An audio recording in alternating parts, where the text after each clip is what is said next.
സഭാപിതാക്കന്മാർ പറയുന്നത് സഭയുടെ നിലപാടാണ്.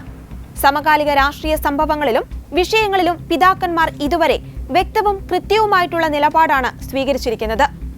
അതേതെങ്കിലും രാഷ്ട്രീയ പാർട്ടിയോട് കൂറു പുലർത്തിക്കൊണ്ടോ അവരുടെ ആശയങ്ങൾ പങ്കുവയ്ക്കുക എന്ന ലക്ഷ്യത്തോടെയുമല്ല. മിതവും മാന്യവുമായ ഭാഷയിലൂടെ രാഷ്ട്രീയം നോക്കാതെ പ്രതികരിക്കുന്നയാളാണ് തലശ്ശേരി അതിരൂപതയുടെ ഇടയൻ അഭിവന്യ മാർ ജോസഫ് പാംപ്ലാനി പിതാവ്. മുഖം നോക്കാതെ വിമർശിക്കേണ്ടടുത്ത് വിമർശിക്കുകയും അഭിനന്ദിക്കേണ്ടടുത്ത് അഭിനന്ദിക്കുകയും ചെയ്യും. അത് രാഷ്ട്രീയവൽക്കരിക്കുവാൻ ശ്രമിക്കുന്നിടത്താണ് തെറ്റ്. CPM party secretary MV Govindan Pamplany പിതാവിനെ അവസരവാദിയെന്ന് വിളിച്ചത് എന്തിന്റെ അടിസ്ഥാനത്തിലാണ്? ഛത്തീസ്ഗഡ് വിഷയത്തിൽ ഇടപെടുവാൻ എല്ലാ രാഷ്ട്രീയ പാർട്ടികളോടും സഭ ആവശ്യപ്പെട്ടിരുന്നു. സഭാ നേതൃത്വത്തിന്റെ ആവശ്യം മനസ്സിലാക്കി കേന്ദ്ര സർക്കാർ ഇടപെട്ടതിന് പിതാവ് നന്ദി അറിയിക്കുകയാണ് ചെയ്തത്, അല്ലാതെ നിലപാടിൽ മാറ്റം വരുത്തുകയല്ല. കേന്ദ്ര സർക്കാരിന്റെ സത്വര ഇടപെടൽ ആവശ്യപ്പെട്ടുകൊണ്ട് കേരള മുഖ്യമന്ത്രി കത്തയച്ചതിനും പാംപ്ലാനി പിതാവ് കേരള മുഖ്യമന്ത്രിയെ പ്രശംസിച്ചിരുന്നു.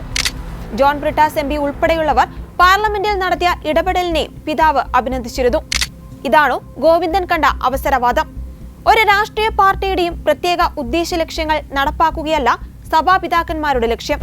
തെറ്റിനെ തെറ്റെന്നും നന്മയെ നന്മയെന്നും തിരിച്ചറിയുവാനും രാഷ്ട്രീയം നോക്കാതെ ചൂണ്ടിക്കാട്ടുവാനുമുള്ള ആർജവവും തീഷ്ണതയുമാണ് അവരെ മറ്റുള്ളവരിൽ നിന്ന് വ്യത്യസ്തമാക്കുന്നത്.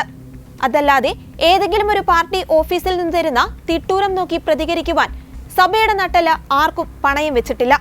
തങ്ങളുടേതിൽ നിന്ന് വ്യത്യസ്തമായ അനുഭാവമോ എതിർപ്പോ ആരെങ്കിലും പ്രകടിപ്പിച്ചാൽ അത് മറ്റുള്ളവർക്ക് ഉപകാരമായി മാറിയാലോ എന്ന ആശങ്കയായിരിക്കാം ഇത്തരക്കാർ പിതാക്കന്മാരുടെ വാക്കുകൾ വളച്ചൊടിക്കുവാനും വിവാദമാക്കുവാനും ശ്രമിക്കുന്നതിന് പിന്നിൽ. തങ്ങളുടെ നിലപാട് തന്നെ സഭയും പിതാക്കന്മാരും പറയണമെന്ന് ചിന്തിക്കുന്നിടത്തല്ലേ മാറ്റം വരേണ്ടത്? സമൂഹത്തിൽ ഭിന്നിപ്പും വിഭാഗീയതയും സൃഷ്ടിക്കുന്ന ഇത്തരം പ്രസ്താവനകൾ ഒഴിവാക്കിയിരുന്നെങ്കിൽ എത്രയോ നന്നായിരുന്നു.